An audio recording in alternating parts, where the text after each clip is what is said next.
Hello friends, हमारे YouTube channel में आपका स्वागत है। तो दोस्तों, आज की वीडियो में हम जानेंगे वर्तमान भारतीय समाज और प्रारंभिक शिक्षा से संबंधित कुछ वस्तुनिष्ठ प्रश्नों को। जैसा कि दोस्त आप सभी लोग जानते हैं कि आप सभी की परीक्षाएं नज़दीक आ चुकी हैं, तो उसके लिए आपको अब अपनी तैयारी को और मजबूत कर लेना है। तो उसके लिए आपको हम वस्तुनिष्ठ प्रश्नों का संग्रह दे रहे हैं, जैसे आप परीक्षा से पहले एक बार देख लें। वीडियो में बताए गए जो भी प्रश्न हैं उन्हें ध्यान से देखें, जिससे आपकी समझ में प्रश्न आते रहें। तो चलिए वीडियो को शुरू करेंगे। तो वस्तुनिष्ठ प्रश्नों का पहला प्रश्न है, विश्व जल दिवस कब मनाया जाता है? तो 4 ऑप्शन दिए हैं यहाँ पर। राइट ऑप्शन 22 मार्च को। जनसंख्या शिक्षा पर प्रथम राष्ट्रीय सेमिनार कहाँ आयोजित किया गया था? BTC 2015 में पूछा गया प्रश्न है। तो चेन्नई में किया गया था। मनुष्य के मूल्यों के विकार में सर्वाधिक महत्वपूर्ण माना जाता है? तो ए ऑप्शन इज़ राइट, परिवार। अध्यापक द्वारा राष्ट्रीय सद्भावना का विकास छात्रों में किसके द्वारा किया जा सकता है? तो यहाँ पर 4 ऑप्शन दिए हैं। तो राइट ऑप्शन सबसे बड़े लोगों द्वारा, स्वयं बड़े लोगों द्वारा इस पर अमल करने से। प्लेटो समर्थक था, तो प्लेटो समर्थक किस चीज़ का था? तो यहाँ पर ज्ञान पर आधारित शिक्षा का। वैदिक कालीन शिक्षा किस जीवन दर्शन पर आधारित थी? तो वैदिक कालीन शिक्षा जो थी वो आदर्शवाद पर आधारित थी। चलिए आगे बात करेंगे हम। मदरसा का संबंध था, तो मदरसे का संबंध था उच्च शिक्षा से। वैदिक शिक्षा का प्रमुख संस्कार था, तो वैदिक शिक्षा का प्रमुख संस्कार जो था वो था उपनयन संस्कार। चलिए आगे बात करेंगे। प्राचीन काल में उच्च शिक्षा प्रदान की जाती थी, तो प्राचीन काल में जो उच्च शिक्षा प्रदान की जाती थी तो वो राष्ट्रीय कुलों को प्रदान की जाती थी। अगले प्रश्न की ओर चलते हैं। बोर्ड का आज्ञा पत्र कब प्रकाशित हुआ? इम्पोर्टेंट क्वेश्चन है। DLED 2017 और 18 में पूछा गया था, हो सकता है इस बार भी पूछा जाए। तो यहाँ पर राइट ऑप्शन 19 जुलाई 1854 को। चलिए अगले प्रश्न की ओर चलते हैं। तो राष्ट्रीय कृषण आयोग की संस्तुति संबंधित थी उच्च शिक्षा से। विश्वविद्यालय शिक्षा आयोग के अध्यक्ष थे, तो विश्वविद्यालय शिक्षा आयोग के जो अध्यक्ष थे वो थे डॉक्टर S राधाकृष्णन। अगले प्रश्न को देखते हैं। परिवार शिक्षा का सर्वोत्तम स्थान है और बालक का प्रथम विद्यालय है, यह कथन किसका था? तो ये कथन था पेस्टोलॉजी का। 14वें प्रश्न की बात करते हैं। तो संगमरमर के पत्थर का जो महत्वपूर्ण मूर्तिकार के लिए वही महत्व आत्मा के लिए शिक्षा का है, तो ये किसका स्टेटमेंट था? ये था एडिसन का। 15वां प्रश्न देखते हैं। वर्तमान समय में शिक्षा के कौन कौन से रूप प्रचलित थे? तो वर्तमान समय में शिक्षा के जो रूप प्रचलित थे वे अनौपचारिक, औपचारिक और निरौपचारिक तीनों ही शिक्षा के रूप प्रचलित थे। अगला प्रश्न, निम्न में से शिक्षा के औपचारिक साधन कौन नहीं है? तो शिक्षा के जो औपचारिक साधन है वो क्या नहीं है? वो परिवार नहीं है। विद्यालय है, पुस्तकालय और संग्रहालय ये सभी हैं, लेकिन परिवार नहीं है। चलिए आगे बात करेंगे अगले प्रश्न की ओर। तो निम्न में से अनौपचारिक साधन कौन कौन हैं? तो अनौपचारिक साधन जो हैं वो ये सभी हैं। परिवार, समाज, धर्म, समुदाय, राज्य, चलचित्र, TV, ये सभी अनौपचारिक साधन हैं। अगला प्रश्न है, खुला विश्वविद्यालय तथा पत्राचार द्वारा दी जाने वाली शिक्षा का कौन सा रूप है? तो खुला विद्यालय या पत्राचार द्वारा जो शिक्षा दी जाती है वो निरौपचारिक शिक्षा होती है। औपचारिक शिक्षा जीवन के अनुभव से कोई संबंध न रखकर विद्यालय की विषय सामग्री बन गया है, यह विचार किस शिक्षा शास्त्री का है? तो ये विचार DUV का है। DUV इम्पोर्टेंट है, तो DUV के बारे में थोड़ा पढ़ भी लेंगे। चलिए अगले प्रश्न की ओर चलेंगे। तो निरौपचारिक शिक्षा के विभिन्न साधनों से किस आयु वर्ग के लिए अधिक दबाव डाला जाता था? तो निरौपचारिक शिक्षा में किस आयु तक के बच्चों पर दबाव डाला जाता? तो ये है आपका 20 से 35 वर्ष के लोगों पर इसका दबाव डाला जाता था। राष्ट्रीय एकता मुख्यतः निर्भर थी, तो राष्ट्रीय एकता जो निर्भर थी जातिवाद पर नहीं थी, सांप्रदायिकता पर नहीं थी और प्रांति पर भी नहीं थी। तो यहाँ पर D ऑप्शन इज़ राइट, इनमें से कोई नहीं। राष्ट्रीय एकता और अंतर्राष्ट्रीय अवबोध जैसा भावना है, कौन सी भावना है? राष्ट्रीय एकता और अंतर्राष्ट्रीय भावना है, क्या है? यहाँ पर एक दूसरे के पूरक हैं, मतलब राष्ट्रीय एकता और अंतर्राष्ट्रीय एक दूसरे के पूरक हैं। निम्नलिखित में से वर्तमान भारत में राष्ट्रीय एकीकरण के लिए निम्न में से कौन सी बाधाएं हैं? तो यहाँ पर सभी जो हैं ये बाधाएं हैं, जातिवाद, सांप्रदायिकता, प्रांतीयता। अगला प्रश्न है राष्ट्रीय एकीकरण का अर्थ है। तो राष्ट्रीय एकीकरण का क्या अर्थ है? राष्ट्रीय एकीकरण का अर्थ है भारतीयों में सांस्कृतिक विभिन्नताओं और स्वीकार करना। भारतीयों में सांस्कृतिक विभिन्नताओं को स्वीकार करना। चलिए अगला प्रश्न, राष्ट्रीय एकीकरण के लिए राष्ट्रीय एकता सम्मेलन ने शिक्षा के कौन से उद्देश्य बताए हैं? तो शिक्षा के जो उद्देश्य बताए हैं ये जितने भी हैं ए वैस है, ये सभी इसके शिक्षा के उद्देश्य हैं। छात्रों को देश के विभिन्न पहलुओं का ज्ञान कराना, छात्रों को स्वतंत्रता प्राप्ति से संबंधित विषयों बातों से अवगत कराना और समस्त जातियों, संप्रदायों एवं राज्यों में मेल पैदा करने वाली लिखाई पढ़ाई को प्रोत्साहन देना। अगला प्रश्न है अंतर्राष्ट्रीय सद्भावना के विकास के लिए सबसे महत्वपूर्ण संस्था का नाम है। तो अंतर्राष्ट्रीय सद्भावना के विकास में सबसे महत्वपूर्ण जो संस्था है वो है United Nation Education Scientific and Culture Organization. United Nations Education Scientific and Cultural Organization, इसको थोड़ा ध्यान में रखेंगे प्रश्न को।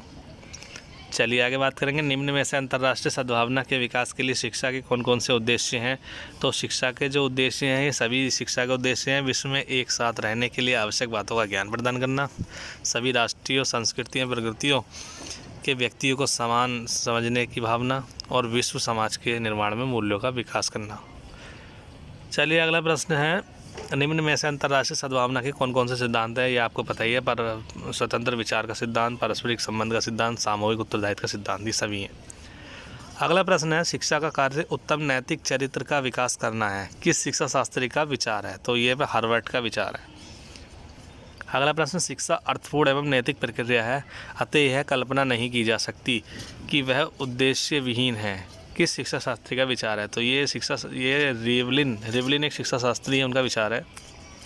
आगे बात करेंगे हम रूसो के द्वारा। तो रूसो के द्वारा ये बताया गया है कि मेरा उद्देश्य बालकों के मस्तिष्क को ज्ञान से सजाना नहीं है, वरन उसे यह भी सिखाना है कि वह जब भी आवश्यक हो ज्ञान का प्रयोग कर सके। तो ये कथन जो था ये रूसो का था। अगला कथन है, देखिए दोस्तों ये कथन से रिलेटेड कुछ क्वेश्चन पूछ ले जाएंगे कि ये कथन किसका है, तो इसे थोड़ा ध्यान से देखना आप लोग। तो अगर वीडियो आपको अच्छी लग रही है तो वीडियो को लाइक करें और शेयर कर दें। चलिए आगे बात करेंगे, ज्ञान वह पंख है जिसकी सहायता से हम स्वर्ग को प्राप्त कर सकते हैं। तो ये किसका कथन है? तो ये कथन है शेक्सपियर का। आगे बात करेंगे, समाज विहीन व्यक्ति कोरी कल्पना है। समाज विहीन व्यक्ति कोरी कल्पना है, तो ये किसका कथन था? ये कथन था रेमंड का। प्रयोगवादी विचारधारा का सबसे बड़ा समर्थक कौन दर्शन शास्त्री था? तो प्रयोगवादी विचारधारा का जो सबसे बड़ा समर्थक था वो टीपी नन थे। TP Nunn. एक कथन और है, ये जो बात मेरे उद्देश्य को पूरी करती है, मेरी इच्छाओं को संतुष्ट करती है और मेरे जीवन का विकास करती है, तो ये किस से संबंधित है? ये तो मानवतावादी से संबंधित है। किस दार्शनिक का मानना है कि शिक्षा का कोई उद्देश्य नहीं होता, उद्देश्य तो केवल व्यक्ति के होते हैं? ये जॉन ड्यूवी ने बताया था। आगे बात करेंगे, अगला प्रश्न है, शिक्षा को द्विध्रुवीय प्रक्रिया के रूप में किसने परिभाषित किया? तो इम्पोर्टेंट क्वेश्चन है, तो यहाँ पर एडम्स ने द्विध्रुवीय प्रक्रिया के रूप में परिभाषित किया शिक्षा को। अगला प्रश्न है, आदर्श समाज के प्रमुख विशेषता। तो आदर्श समाज की जो प्रमुख विशेषता थी वो साक्षरता थी। बच्चों के सामाजिकरण का अध व्यक्ति है, तो बच्चों का सामाजिकरण का अध व्यक्ति जो है वो है माता पिता, जो माता होती है, सॉरी, बच्चों के सामाजिकरण का अध व्यक्ति है माता है। मूल्य अंतर्द्वंद को समाप्त करने की सर्वोत्तम विधि है, तो मूल्य अंतर्द्वंद को समाप्त करने की सर्वोत्तम विधि जो है वो स्पष्टीकरण है। पुरुषार्थ चतुष्टय के अंतर्गत कौन सा मूल्य नहीं आता? तो पुरुषार्थ चतुष्टय के अंतर्गत जो मूल्य नहीं आता वो सत्य है। किसने कहा कि सामाजिकरण एवं व्यक्तिकरण एक ही प्रक्रिया के दो पहलू हैं? तो आपको पता है अभी मैकाइवर ने कहा था। विद्यालय समाज का लघु रूप है, विद्यालय समाज का लघु रूप है, ये किसने कहा? जॉन ड्यूवी ने। चलिए दोस्तों अगले प्रश्न की बात करते हैं। 44वां प्रश्न है, प्रकृतिवाद का श्रेष्ठ योगदान शिक्षा के किस क्षेत्र में है? तो प्रकृतिवाद का श्रेष्ठ योगदान शिक्षण विधि में है।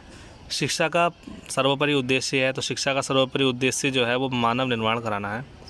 एमिल की रचना किसने की थी? तो एमिल की रचना जो की थी वो रूसो ने की थी। मूल्य संकट का मुख्य कारण है, मूल्य संकट का मुख्य कारण जो है वो स्वार्थपरता है। अगला प्रश्न, अगस्त कॉमेट किस देश के दार्शनिक थे? तो इम्पोर्टेंट क्वेश्चन है ये। अगस्त कॉमेट जो थे ये फ्रांस के दार्शनिक थे। आगे बात करेंगे स्कूल और समाज, स्कूल एंड सोसाइटी पुस्तक किस दार्शनिक द्वारा लिखी गई है? तो जॉन डेवी द्वारा लिखी गई है, इम्पोर्टेंट है। अगला प्रश्न है, बालक के प्रथम 6 वर्ष में माँ के घुटने ही उसी का विद्यालय होता है। किसका कथन है ये कथन है क्रोमेनिस का। नैन्सी कैटी के अनुसार विद्यालय का शैक्षिक कार्य नहीं है। तो विद्यालय का शैक्षिक कार्य नहीं है परम अहम का विकास। आगे बात करेंगे स्कूल को प्यार का घर, होम ऑफ फैमिली किस शिक्षण शास्त्री ने कहा? स्कूल को प्यार का घर किस शिक्षा शास्त्री ने कहा? तो ये कहा था पेस्टोलॉजी ने। अगली बात करेंगे तो वैल्यू शब्द की उत्पत्ति वैल्यूअर से हुई है। ये शब्द किसने कहा? तो ये शब्द कहा था लैटिन। ये शब्द कहाँ से लिया गया है? सॉरी, ये पूछा है कि शब्द कहाँ से लिया गया है। वैल्यू शब्द की उत्पत्ति वैल्यूअर से हुई है। तो ये शब्द किस भाषा से लिया गया है? तो ये लिया गया है लैटिन शब्द।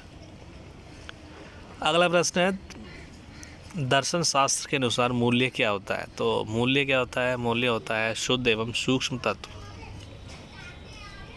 शिक्षक को सलाहकार होना चाहिए, ये कथन किसका है? तो ये कथन किस धारा से स्वीकार किया गया है? तो ये कथन जो है प्रयोजनवाद से गया है। प्रयोजनवाद में क्या बताया है कि शिक्षक को सलाहकार होना चाहिए, मतलब शिक्षक जो होना चाहिए दूसरों को बातें बतानी चाहिए उसे कि हाँ क्या करना चाहिए क्या नहीं करना चाहिए, उसे सलाह देनी चाहिए। तो ये सब इसमें बताया गया है प्रयोजनवाद में। अगले प्रश्न है, प्रकृति से परे या प्रकृति के अलावा इस संसार में और कुछ नहीं है। तो ये कथन किस दार्शनिक का है? तो ये कथन था हॉकिंस का। शिक्षा एक पीढ़ी से दूसरी पीढ़ी तक संस्कृति का संरक्षण, हस्तांतरण एवं वृद्धि करती है। किसका कथन है? तो यहाँ पर D option is right, Bernard Shaw. करके सीखो का सिद्धांत किस दार्शनिक की विचारधारा है? तो करके सीखो मतलब कहाँ की विचारधारा है? यह है प्रकृतिवाद की। तो प्रकृतिवाद में बताया है कि हम सब प्रकृति में मुक्त रहते हैं, तो करके सीखना हम प्रकृति से ही सीखते हैं कि हाँ प्रकृति में हमें कैसे कैसे प्रकृति हमें ज्ञान कराती है कि क्या हमारे लिए उचित है और क्या हमारे लिए नहीं उचित है। तो इसलिए इसमें हम स्वतंत्र होते हैं, जिससे हम अपने आप करके सीखते हैं। चलिए आगे बात करेंगे अध्यापक का स्थान। तो अध्यापक का जो स्थान है पर्दे के पीछे, बिहाइंड द कर्टन, किस वाद ने स्वीकार किया? तो ये किया था प्रकृतिवाद ने। आगे प्रश्न की ओर बात करेंगे तो आदर्शवाद एवं सत्य एवं यथार्थ रूप से किसे स्वीकार करता है? तो यहाँ पे बी ऑप्शन इज राइट, आध्यात्मिक संसार। आत्मा ही इस संसार का पदार्थ है और मानसिक रूप सत्य है। किस दार्शनिक की विचारधारा है? तो यहाँ पर है बी ऑप्शन इज राइट, आध्यात्मिक संसार। आत्मा ही संसार का पदार्थ है और मानसिक स्वरूप सत्य है, किस दार्शनिक का विचार है? तो ये है रॉस का। अगला प्रश्न है, इम्पोर्टेंट है, प्रश्नोत्तर विधि, क्वेश्चन मेथड किस दार्शनिक की देन है? तो ये सुकरात। अगला प्रश्न है, संपूर्ण विश्व परिवर्तनशील एवं विकासोन्मुख है, किसका विचार है? तो ये है हीगल। तो दोस्तों ये जितने भी कथन हैं जिसकी विचारधारा है तो इन्हें एक बार अच्छे से देख लें आप, ज़रूर क्वेश्चन पेपर में पूछा जाएगा। तो चलिए अगले प्रश्न को देखते हैं। तो निम्न में से कौन सी शिक्षण विधि के प्रेरणा प्लेटो हैं? तो यहाँ पर सी ऑप्शन इज राइट, संबद्ध विधि। आगे बात करेंगे मनुष्य की अंतर्निहित पूर्णता को अभिव्यक्त करना ही शिक्षा है। तो ये कथन किसका है? तो ये कथन है विवेकानंद का। दूरस्थ शिक्षा का नाम नहीं है। तो दूरस्थ शिक्षा नहीं है, कौन सी नहीं है? सह शिक्षा, दूरस्थ शिक्षा नहीं है। अगला प्रश्न है, बौद्धकालीन शिक्षा में प्रवज्य संस्कार कितने वर्ष के बालकों को दिया जाता है? तो प्रवज्य संस्कार 8 वर्ष के बच्चों को दिया जाता है। वर्धा में अखिल भारतीय राष्ट्रीय शिक्षा सम्मेलन आयोजित हुआ। तो वर्धा में अखिल भारतीय राष्ट्रीय शिक्षा सम्मेलन कहाँ पर आयोजित हुआ? तो ये सन 1937 ईस्वी में सम्मेलन आयोजित हुआ। चलिए आगे बात करेंगे प्रकृतिवाद की मुख्य शिक्षण विधि है। तो प्रकृतिवाद की मुख्य शिक्षण विधि जो है ये सभी हैं, करके सीखना, खेल द्वारा सीखना और स्वानुभव द्वारा सीखना। गांधी जी के दर्शन के अनुसार छात्रों की क्रियाशीलता के लिए पाठ्यक्रम में आवश्यक है, क्या आवश्यक है? हस्तकला। डेमोक्रेसी एंड एजुकेशन पुस्तक के लेखक इंपॉर्टेंट है, वेरी इंपॉर्टेंट, BTC 2016 में पूछा गया प्रश्न है। तो John dewy democracy and education के लेखक हैं। अगला प्रश्न देखेंगे, समाज गुणवत्ता वाले स्कूलों की समान रूप से सभी को उपलब्धि समान अवसर का एक महत्वपूर्ण घटक है। तो ये कथन किसका है? BTC 2016 में पूछा गया प्रश्न है। तो ये लुईस क्रीवर का कथन है। अनिवार्य प्राथमिक शिक्षा का प्रावधान संविधान के किस अनुच्छेद में किया गया है? तो यहाँ पर अनुच्छेद 45 में बताया गया है। चलिए दोस्तों, आगे बात करेंगे हम जनसंख्या शिक्षा आवश्यक है। तो जनसंख्या शिक्षा किस चीज़ के लिए आवश्यक है? तो जीवन स्तर एवं गुणवत्ता बढ़ाने के लिए आवश्यक है। अगला प्रश्न है 75वां प्रश्न, राष्ट्रीय जनसंख्या नीति की घोषणा की गई। तो राष्ट्रीय शिक्षा नीति की घोषणा जो की गई वो 16 अप्रैल 1976 को की गई। BTC 2016 पूछा गया प्रश्न है। तो दोस्तों, ये जो सन वाले प्रश्न हैं, ये जो जितने भी ईयर वाले प्रश्न हैं, इन्हें थोड़ा सा आप ध्यान से देखें, एक ना एक क्वेश्चन जरूर पूछ लिया जाएगा। तो एक प्रश्न हो रहा है, ये पर्यावरण दिवस मनाया जाता है। तो पर्यावरण दिवस मनाया जाता है 5 जून को, वेरी इंपॉर्टेंट है, BTC 2016 में आया हुआ प्रश्न है। आगे बात करेंगे, बच्चों के मूल्यों के विकास में सर्वाधिक महत्वपूर्ण भूमिका थी। तो सर्वाधिक महत्वपूर्ण भूमिका समाज की थी। राष्ट्रीय सद्भावना को प्रभावित करने वाला प्रमुख कारक है। तो राष्ट्रीय सद्भावना को प्रभावित करने वाला प्रमुख कारक जो है वो है जातिवाद, प्रांतीयता और सांप्रदायिकता। ये सभी राष्ट्रीय सद्भावना को प्रभावित करते हैं। चलिए दोस्तों, बात करेंगे 79वें प्रश्न के बारे में। तो बाल श्रमिक बनने का मुख्य कारण नहीं है। तो बाल श्रमिक बनने का मुख्य कारण नहीं है प्रतिस्पर्धता। दिवास्वप्न पुस्तक के लेखक कौन है? तो ये पूछा गया है BTC 2016 में प्रश्न। तो यहाँ पे गीजू भाई दिवास्वप्न पुस्तक के लेखक हैं। अगला प्रश्न है, निम्नलिखित में से कौन सी अनौपचारिक शिक्षा की विशेषता है? तो स्थान निश्चित नहीं होता, समय निश्चित नहीं होता और स्वतंत्रता होती है। ये सभी जो है ये अनौपचारिक शिक्षा की विशेषताएं हैं। संविधान में किस भाषा को राजभाषा का दर्जा मिला है? तो संविधान में हिंदी भाषा को राजभाषा का दर्जा मिला है। वेरी इंपॉर्टेंट क्वेश्चन, शिक्षा एक त्रिमुखी प्रक्रिया ही किसने कहा? तो ये कहा था जॉन लॉक ने, शिक्षा एक त्रिमुखी प्रक्रिया है। तो ये कथन जो था ये था जॉन ड्यूवी का। ठीक है दोस्तों, जॉन ड्यूवी ने ये बताया था कि शिक्षा एक त्रिमुखी प्रक्रिया है। चलिए आगे बात करेंगे, शिक्षा शब्द का शाब्दिक अर्थ जो है वो क्या है? तो शिक्षा शब्द का जो शाब्दिक अर्थ है वो अंतर्निहित शक्तियों का विकास करना है, बहिर्मुखी शक्तियों का विकास करना है और शारीरिक विकास करना है। चलिए अगले प्रश्न की ओर बात करेंगे, दूरवर्ती शिक्षा को कहते हैं। तो दूरवर्ती शिक्षा को हम क्या कहते हैं? दूरवर्ती शिक्षा को पत्राचार शिक्षा कहते हैं, सही बात है। दूरस्थ शिक्षा बोलते हैं, बिल्कुल सही। और स्वतंत्र अध्ययन बोलते हैं, बिल्कुल ठीक है। तो यहाँ पर सभी ऑप्शन राइट हो। आगे बात करें, शिक्षण के 3 केंद्र बिंदु हैं। तो शिक्षण के 3 केंद्र बिंदु जो हैं अध्यापक, बालक और पाठ्यक्रम, ये 3 चीज़ होनी चाहिए शिक्षण कंप्लीट कराने के लिए। शिक्षण को रोचक और प्रभावी बना देती है। तो शिक्षण को रोचक और प्रभावी कौन बनाती है? शिक्षण में प्रयुक्त युक्तियाँ। शिक्षा एक प्रक्रिया है जिसके द्वारा बालक अपनी जन्मजात शक्तियों को अभिव्यक्त करता है। ये कथन किसका है? तो ये कथन जो था ये फ्रॉवेल का है। वेरी इंपॉर्टेंट क्वेश्चंस हैं ये आगे, तो इन्हें ध्यान से देखना। मैरिया मॉन्टेसरी भारत आई, तो कब आई थी? ये आई थी 1939 को। जनसंख्या शिक्षा में सबसे अधिक उत्तरदायित्व है। तो जनसंख्या शिक्षा में सबसे अधिक उत्तरदायित्व जो है वो है शिक्षकों का। शिक्षा के अधिकार के क्रियान्वयन की प्रमुख चुनौती है। तो शिक्षा के अधिकार के क्रियान्वयन की प्रमुख चुनौतियाँ जो हैं वो है प्रशिक्षित शिक्षकों का अभाव, बिल्कुल ठीक। दोषपूर्ण पाठ्यक्रम, बिल्कुल ठीक। शासकीय उदासीनता, बिल्कुल सही। तो यहाँ पर सभी ऑप्शन राइट हो जाते हैं। पाठ्य योजना का निर्माण आवश्यक है। तो पाठ्य योजना का जो निर्माण है वो आवश्यक है। BTC 2016 में आया प्रश्न है। तो यहाँ पर डी ऑप्शन राइज, शिक्षण को योजनाबद्ध करने हेतु। अगला प्रश्न है, परिवार के द्वारा बालकों को प्राप्त होती है। तो परिवार के द्वारा बालकों को प्राप्त होती है, ये सभी ऑप्शन राइट हैं। जीवन व्यवहार की शिक्षा, जीविकोपार्जन की शिक्षा, पारस्परिक सहयोग की शिक्षा। वैदिक कालीन गुरुकुल शिक्षा किस जीवन दर्शन पर आधारित है? तो ये वैदिक कालीन जो शिक्षा थी वो किस दर्शन पर आधारित है? यह आदर्शवाद पर। आदर्शवाद का श्रेष्ठ योगदान किस क्षेत्र में? तो आदर्शवाद का जो श्रेष्ठ योगदान है वो उद्देश्य में। राममूर्ति समिति 1990 क्यों गठित की गई? तो राममूर्ति समिति 1990 क्यों गठित की गई? ये की गई थी राष्ट्रीय शिक्षा नीति 1986 की समीक्षा हेतु। पहली राष्ट्रीय शिक्षा नीति 1986 में हुई थी, ध्यान रखना है, ये क्वेश्चन ही पूछ लिया जाएगा। आगे बात करेंगे राधा कृष्णन आयोग की संस्तुति संबंधित थी। तो राधा कृष्णन आयोग की संस्तुति संबंधित थी, यहाँ पे ए ऑप्शन इज राइट, उच्च शिक्षा से। बात करेंगे इंपॉर्टेंट क्वेश्चन, मैकाले ने अपना घोषणा पत्र कब प्रस्तुत किया, प्रतिवेदन पत्र कब प्रस्तुत किया, तो ये किया था 1935 में। वैदिक शिक्षा का प्रमुख संस्कार था, तो वैदिक शिक्षा का जो प्रमुख संस्कार था वो उपनयन संस्कार था। प्राथमिक शिक्षा प्रारंभ हुई बाल्यावस्था से। शिक्षा स्वास्थ्य शिक्षा में स्वस्थ मस्तिष्क का निर्माण, शिक्षा स्वस्थ शरीर में स्वस्थ मस्तिष्क का निर्माण करती है, तो ये कथन किसका था, ये कथन था अरस्तु का। शिक्षा का उद्देश्य विकास है, किस चीज़ का विकास करना है, सर्वांगीण विकास करना है। बालक का मस्तिष्क कोरी स्लेट की तरह है, ये कथन किसका था, तो ये कथन था रूसो का। मदरसों में शिक्षा का माध्यम था, तो मदरसों में शिक्षा का माध्यम था फारसी भाषा। वैदिक कालीन शिक्षा संबंधित थी वेदों से। किंडरगार्टन प्रणाली, इंपॉर्टेंट क्वेश्चन है, किंडरगार्टन प्रणाली के जन्मदाता कहे जाते हैं, तो फ्रावेल कहे जाते हैं। पांडिचेरी महान शिक्षा शास्त्री ने आश्रम की स्थापना की, तो यहाँ पर डी ऑप्शन है, श्री अरविंद घोष ने।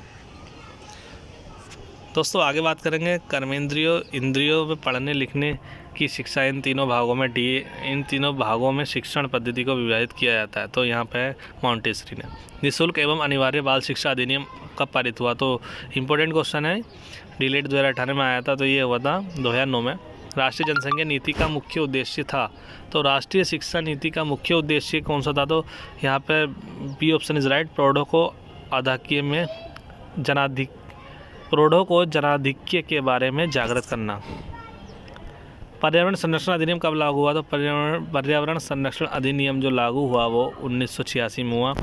शिक्षा एक त्रिध्रुवी प्रक्रिया है, ये कथन किसका है, तो ये कथन है जॉन ड्यूवी का। आगे बात करेंगे फ्रावेल द्वारा प्रतिपादित शिक्षण पद्धति है, तो यहाँ पर A option is right, kindergarten.